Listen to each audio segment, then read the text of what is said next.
Legislative IQ. Increase your legislative intelligence with Florida's policy, budget, and campaign monitoring service. Subscribe today at legislativeiq.com.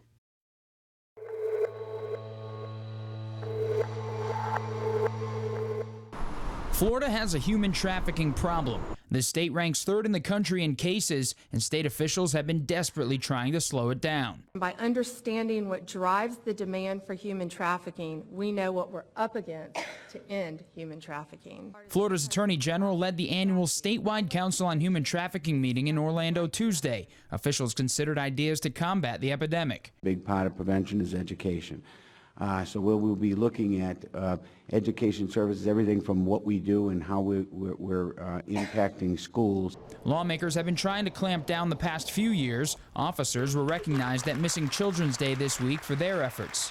This case was the first successful prosecution utilizing Florida's newly enacted human trafficking statute. Domestic and sexual violence advocates who are in the field and see human trafficking every day say there's still plenty of work to be done.